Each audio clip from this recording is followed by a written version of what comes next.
You know that feeling when you walk into a room thinking you own the place, only to realize you forgot to zip up your fly? That is exactly, and I mean exactly, what happened to Eric Trump. He walked in like a prince and walked out looking like a suspect in a primetime crime drama. Let's cut through the noise and get straight to the ugly truth. What we witnessed in that hearing room wasn't just bad politics. It was a complete implosion of credibility. Eric Trump didn't just have a bad day at the office. He arguably committed perjury on national television, and the fallout is going to be radioactive. We aren't talking about a little white lie or a slip of the tongue that you can laugh off later. This is about sworn testimony before the United States Congress, the kind of place where regular folks like you and me would be shaking in our boots. But Eric, he thought he could charm his way through it with that signature family bravado. Instead, he walked right into a buzzsaw named Jasmine Crockett, and the damage is permanent. The illusion of the ethical businessman didn't just crack, it shattered into a million pieces. Now, the question isn't whether he lied, but how much that lie is going to cost him, and ultimately, what it says about the people who are running this country.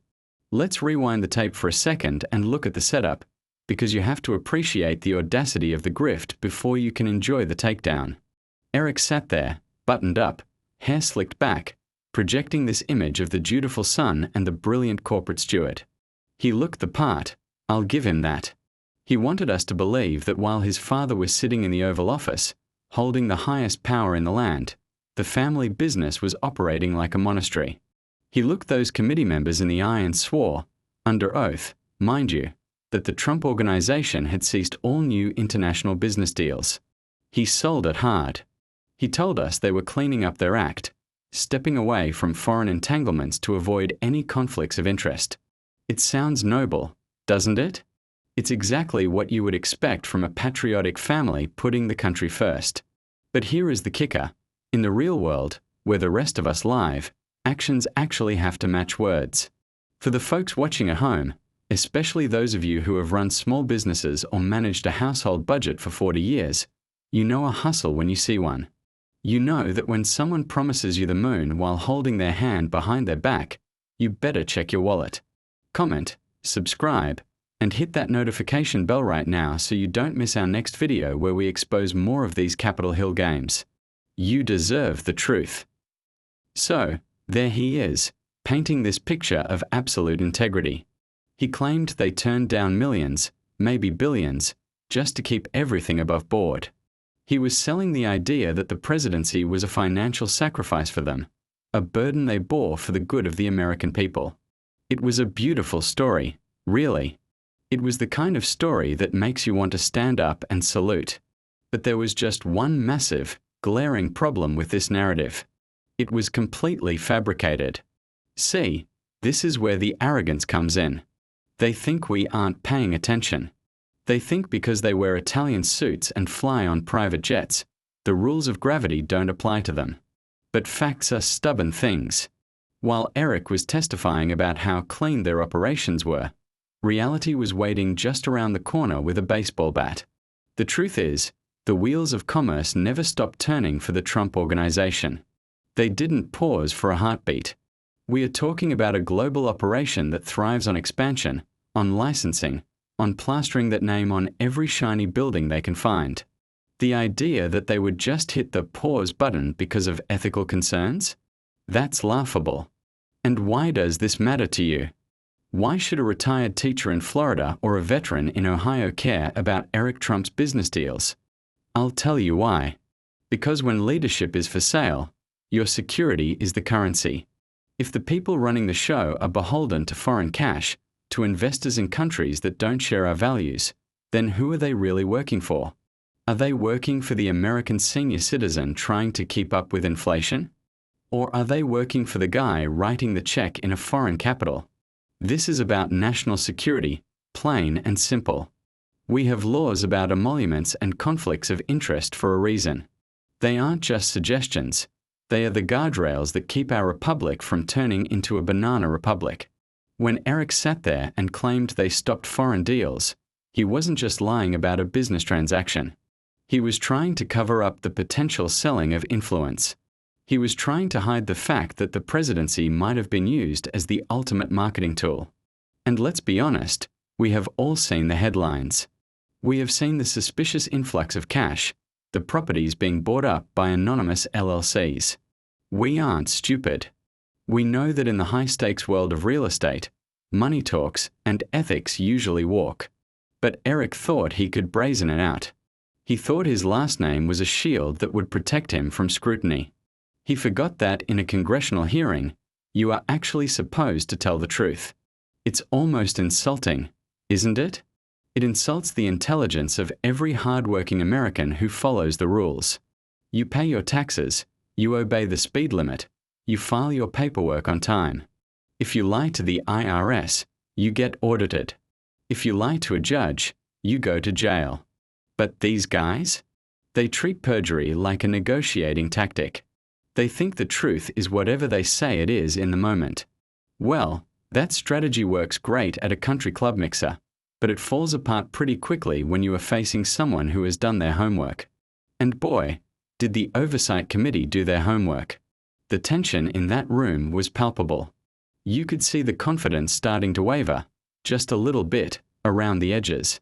Eric kept repeating his talking points, sticking to the script. We stopped all new deals. We were ethical. We sacrificed. He said it over and over again, hoping that if he said it enough times, it would magically become true. But repetition isn't evidence. And unfortunately for Eric, the internet is forever. Digital footprints don't just disappear because you want them to. Every transaction, every handshake, every ribbon-cutting ceremony leaves a trail. This is where the witty realist in me just has to laugh.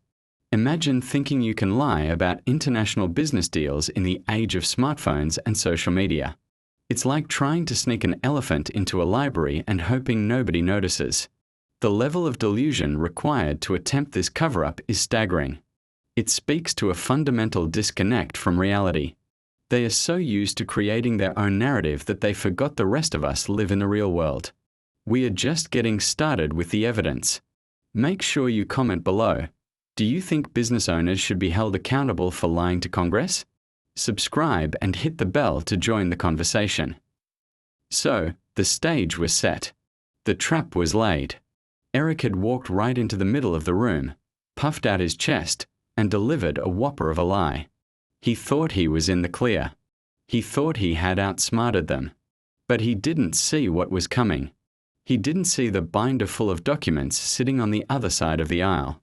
He didn't realize that his own vanity, his need to brag about his success on social media, was about to become the weapon that took him down. The tragedy here isn't just about one man lying. It's about the culture of deceit that has infected our highest levels of power.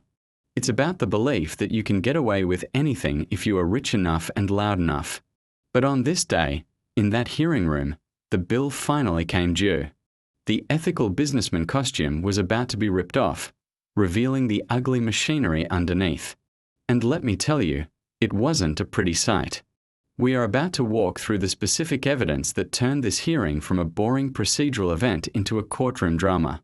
We are going to look at the receipts, the dates, and the cold hard cash. Because when you strip away the spin and the PR, what you are left with is a simple, undeniable fact. Eric Trump looked the American people in the eye and lied. And he got caught. Now, folks, grab your popcorn because this is where the movie gets good. This is the moment in the Western where the dusty stranger throws back his poncho and reveals is the fastest gun in the West. Except in this case, the gunslinger is Congresswoman Jasmine Crockett, and she wasn't packing a six-shooter. She was packing a three-ring binder full of cold, hard reality. You have to understand the dynamic here. Eric had spent the first half of the hearing playing the role of the beleaguered victim. He was doing the "we are being persecuted" routine. He looked comfortable. He probably thought he was going to walk out of there, hop in the limo, and go grab a steak dinner. Then, Representative Crockett got the MIC. She didn't scream. She didn't yell. She didn't have to. She just started laying out the cards, one by one, like a Vegas dealer who knows the house always wins. She started with a simple premise. She reminded Eric of his sworn statement, "We stopped all new international deals." She let those words hang in the air for a second. It was quiet. Too quiet. Then, she dropped the hammer. "Mr. Trump," she basically said, "if you stopped all deals, then what exactly is this?" And boom. Up on the screen goes the evidence. And we aren't talking about some obscure, dusty ledger hidden in a basement in Panama. No, she pulled up something much more embarrassing. She pulled up their own social media posts. This is the part that just kills me. It is absolutely hysterical if it weren't so tragic for our country. These guys are so addicted to the applause, so addicted to the likes and the shares, that they literally documented their own lies in real time. Crockett pulled up posts from Eric's own accounts, and accounts linked to the organization, celebrating new international partnerships. There were dates. There were timestamps. There were photos of smiling faces shaking hands in foreign capitals, all taken during the very time period Eric claimed they were inactive. It was like watching a kid tell his mom he didn't eat the cookies while he's standing there with chocolate smeared all over his face and the empty jar in his hand. "Here you are in Oman," she pointed out. "Here is the announcement for a new project in Scotland." You could see the color drain from Eric's face. The professional businessman mask slipped. Suddenly, he wasn't the master of the universe anymore. He was just a guy who got caught red-handed. He started to stammer. You know the drill. The us and the ums started flying. He tried to pivot. He tried to claim, well, those were just extensions of old deals, or that was just preliminary. But Crockett wasn't having it. She was like a dog with a bone. She drilled down into the specifics. She brought up the transaction records. She showed the money trails. You see, money leaves tracks. You can delete an email, though even that is hard these days, but you can't delete a bank transfer that has already cleared. She showed funds moving, agreements being signed, and resources being allocated to projects that, by his own definition, should not have existed. This is where it hits home for regular folks like us. Imagine you go to the DMV or the Social Security office. Imagine you tell the clerk, "I didn't earn any extra income this year." And then they pull up a picture of you holding a giant check from a lottery win. Do you think they would let you explain it away? Do you think they would say, "Oh, sorry sir, that was just a misunderstanding"? No way. They would throw the book at you. You'd be looking at fines, penalties, maybe even time behind bars. But Eric stood there, stuttering, trying to redefine the word new. It was Clinton-esque, honestly. It depends on what the meaning of the word is. We have seen this movie before, and we are tired of it. This is the double standard we talk about all the time on this channel. If you are sick of one set of rules for them and another for us, smash that like button, subscribe, and ring the bell. We are building a community that demands the truth. The beauty of Crockett's strategy was that she used their own vanity against them. She proved that their need to brag about their wealth and global reach was incompatible with their need to look ethical for the voters. You can't have it both ways. You can't tell the base America first while you are cutting deals in the Middle East. You can't tell the Oversight Committee we pause business while you are popping champagne for a groundbreaking ceremony overseas. And the specific evidence regarding the international aspect is crucial here. We are talking about foreign money. We are talking about entanglements with governments and entities that might not have America's best interests at heart.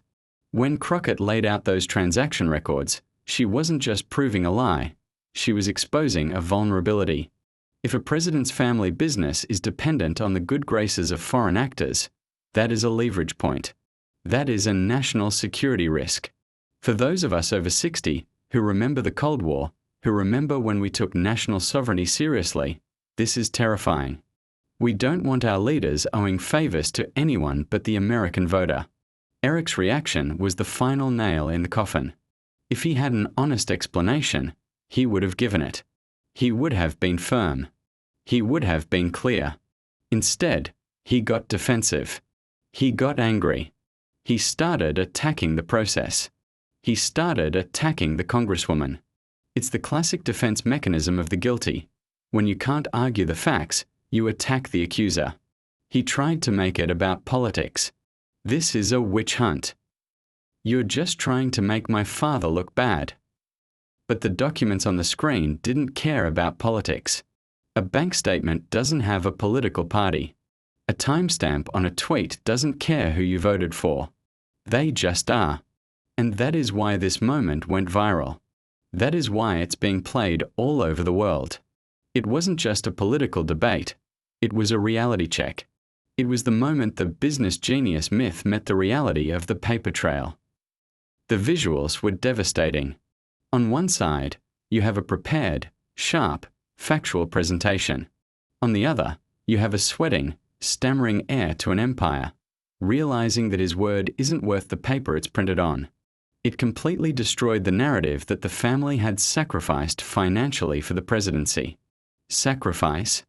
It looked a lot more like they were cashing in. It looked like they were using the greatest office in the land as a billboard for their global brand. And let's be real, we all know someone like Eric. The guy who talks a big game, who drives the flashy car, but when the bill comes, he suddenly can't find his wallet. Or worse, he tries to stick you with the tab. In this case, the tab is the integrity of our government. And the people getting stuck with it are the American taxpayers. The exchange got heated. Crockett didn't let up. She pressed him on the specific dates. On this date, you said X, but the record shows Y. It was a rhythm. Jab, cross, hook. By the end of her questioning, Eric looked deflated. The bluster was gone. He looked small. And for a man who builds giant towers with his name in gold letters, looking small is the worst possible fate. But the worst part wasn't the embarrassment. It was the legal implication. Because lying to Congress is a felony. It's a serious crime.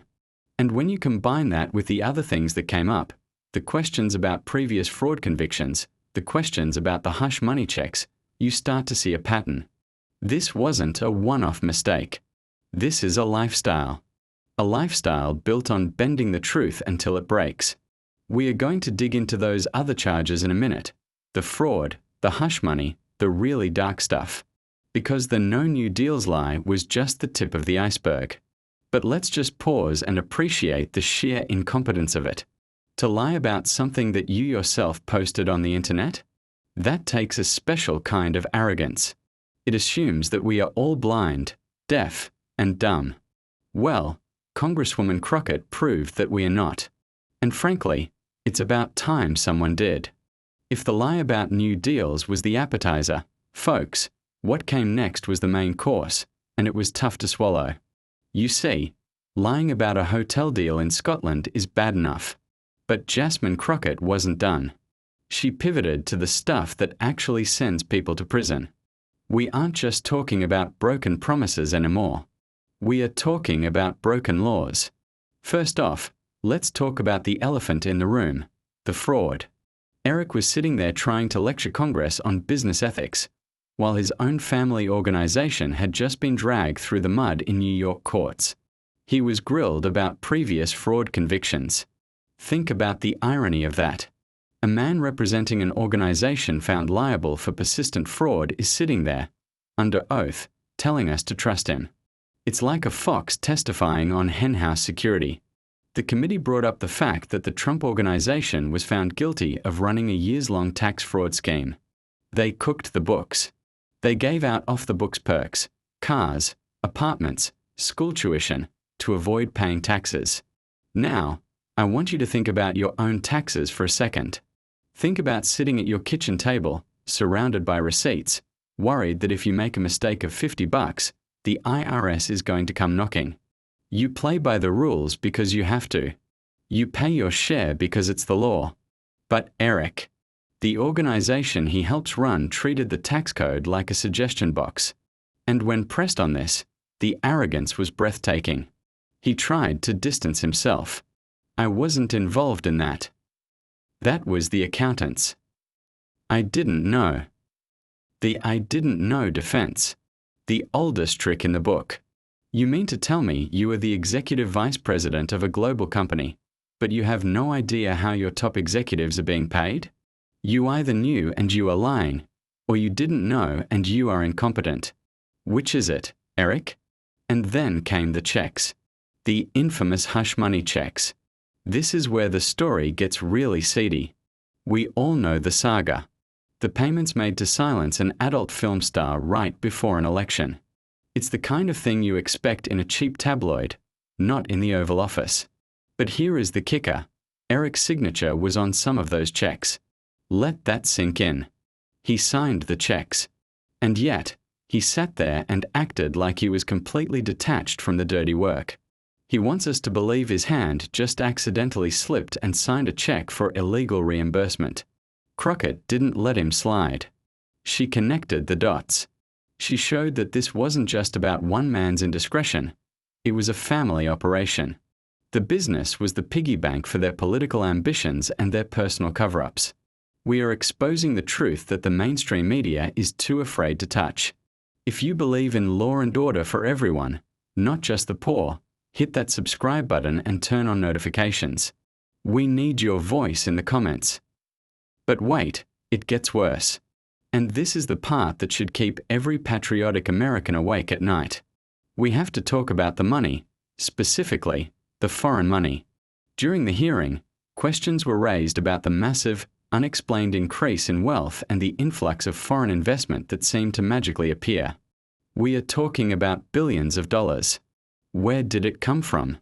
Saudi Arabia, China, Russia. When you have a family that is this desperate for cash, and suddenly they are flush with it, you have to ask, what did they sell? Did they sell a building? Or did they sell access? For those of us who care about national security, this is the nightmare scenario. If the first family is in debt to foreign powers, or if they are taking massive investments from sovereign wealth funds, that compromises the United States of America. Eric's defense on this was weak. He stuttered about global brands and market value. But the numbers don't lie. The sudden spike in revenue from foreign sources during and after the presidency is a red flag the size of a football field. It paints a picture of a family that viewed the White House not as a service, but as a franchise opportunity. They monetized the presidency. They took the respect and power that belongs to we the people, and they sold it to the highest bidder. And Eric, the so-called ethical son, was right in the middle of it, signing the checks, cutting the deals, and then lying about it to Congress. The visual of him trying to explain away these massive sums of money was pathetic. He looked like a deer in the headlights. He knew he was caught. He knew the paper trail was there. And for the first time, he looked scared. So, where does this leave us?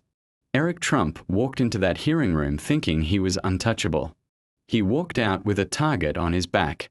His attempt to portray himself as a moral businessman failed completely.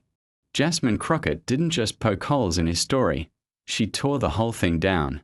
But this isn't just about Eric. It's about us. It's about what we are willing to accept as a country. Are we a nation of laws, or are we a nation of loopholes for the rich? For the seniors watching this, for the veterans, for the people who built this country with their bare hands, you know the value of a handshake. You know that a man's word is his bond. When you see someone like Eric Trump lie under oath, mock the process, and treat our government like his personal ATM, it's a slap in the face to everything you worked for. They think we are too old to care, or too distracted to notice. They are wrong. We see the greed. We see the corruption. And thanks to leaders like Representative Crockett, we have the receipts. Eric's reputation is in tatters. The ethical brand is dead. But the fight for the soul of this country is just beginning. We cannot let these grifters turn our democracy into a family business. We have to demand accountability. We have to demand the truth. Because if we don't, if we let them get away with perjury and fraud, then we don't have a country left. We just have a racket. This is the Witty Realist signing off. Don't forget to comment, subscribe, and ring that bell. Let us know, do you think Eric Trump should be prosecuted for perjury? I'll see you in the next one.